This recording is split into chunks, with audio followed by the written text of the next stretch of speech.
میں تو حیرت میں ڈوب جاتا ہوں جب خواتین ہاتھوں میں پلے کارڈ اٹھائے میرا جسم میری مرضی کا نعرہ لیے میدان عمل میں کود پڑتی ہیں، اور پھر اس سے بڑے دکھ کی بات یہ ہے کہ ہمارا میڈیا ان کے پیچھے کسی نہ کسی انداز سے کھڑا ہو جاتا ہے اور ایک ماحول پیدا کیا جاتا ہے کہ اس کی زیادہ سے زیادہ تشہیر ہو۔ میرا معاشرہ، میرا دین، میری مشرقی روایات، میرا کلچر، میرا تمدن، میری تہذیب اس کی حمایت نہیں کرتا۔ میرا دین تو مجھے اس بات کا سبق دیتا ہے، میری بہن کو، میری بیٹی کو، میری ماں کو، میری بیوی کو میرا دین یہ سبق دیتا ہے کہ وَلَا تَضْرِبْنَ بِأَرْجُلِهِنَّ لِيُعْلَمَ مَا يُخْفِينَ مِنْ زِينَتِهِنَّ، کہ وہ اتنے زور سے قدم بھی نہ رکھیں کہ ان کے پاؤں میں پڑے ہوئے پازیب کی چھنکار غیر مرد کے کانوں تک پہنچے۔ جو اسلام اپنی شہزادیوں کے پاؤں میں پڑے ہوئے پازیب کی جھنکار بھی غیر مرد تک جانے سے روکتا ہے، تو کیسے گوارا کیا جا سکے کہ ٹھمکے لگا کے عورتیں ہاتھوں میں پلے کارڈ اٹھائے بلند آواز سے نعرے لگا رہی ہوں اور جو ہے وہ دھمک دھمک کر کے جو ہے وہ اپنے حقوق مانگ رہی ہو۔ تم حقوق کس سے مانگتے ہو؟ محمد عربی نے تمہیں 14 صدیاں قبل حقوق دیے،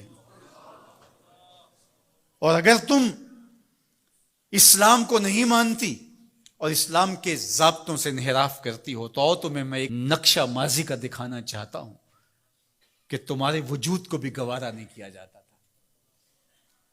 اٹھا کر کے سسکتی بچی کو زندہ درگور کر دیا جاتا تھا۔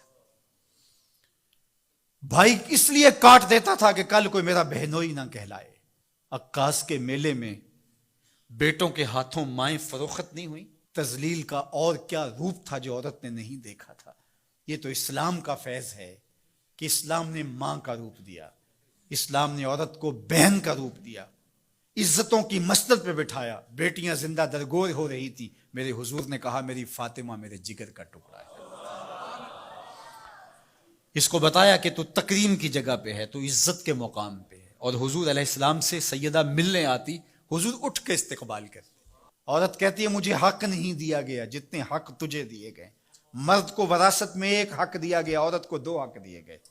وہ باپ کی وراثت میں بھی حق لیتی ہے، شوہر کی وراثت میں بھی حق لیتی ہے، اس کو 2 حق دیے گئے۔ تو یہ تو عزت اسلام کی دی ہوئی ہے، یہ تو وقار اسلام کا دیا ہوا ہے۔ اسلام نے تجھے تکریم کی مسند پہ بٹھایا ہے، اسلام تمہیں عزت کے مقام پہ بٹھایا ہے۔ تو آوارہ ہو گئی، تو ہاتھ میں پلے کارڈ اٹھائے بازاروں میں گھومنے لگی، آوارگی کو اپنا حق سمجھنے لگی۔ یہ تو نقص تھا، یہ تو جاہلیت کے زمانے کی عورتوں کا مزاج تھا۔ تجھے تو یہ کہا گیا فَلَا تَخْضَعْنَ بِالْقَوْلِ فَيَطْمَعَ الَّذِي فِي قَلْبِهِ مَرَضٌ، کہا کہ جب دروازے پہ دستک ہو یا تو فون اٹھا لے، مجبوری ہو کسی غیر مرد سے تجھے بات کرنا، تو تجھے میرا دین کہتا ہے اپنی آواز میں لوچ نہ پیدا ہونے دینا، آواز کو تھوڑا سا کرخت کر دینا، دل کا کوئی روگی تیری آواز کی نرمی سے کوئی اور معنی نہ نکال لے۔ تو اتنی پاک اور پردے دار ہے کہ تیرے بارے میں خیال بھی پاک رہنے چاہیے۔ تجھے دیکھ کے مرد کو ادب سے نظریں جھکانے کا حکم دیا گیا ہے۔ نگاہیں نیچی کر لو، محمد کی شہزادی آ رہی ہے۔ نگاہیں نیچی کر لو، فاطمہ کی بیٹی آ رہی ہے۔ نگاہیں نیچی کر لو، عائشہ کی بیٹی آ رہی ہے۔ تو عزت کے مقام پہ بٹھائی گئی، تو کس نے تجھے آوارہ کر دیا؟ کس نے تجھے بدچلن کر دیا؟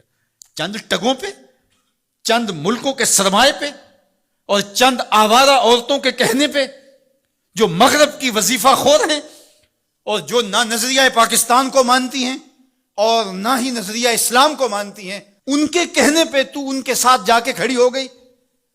پلٹا واپس، تیری راہیں تیرا دین دیکھ رہا ہے۔ یہ 4 دن کی زندگی ہے، یہ بکھر کے ٹوٹ جانے والی سانسیں ہیں۔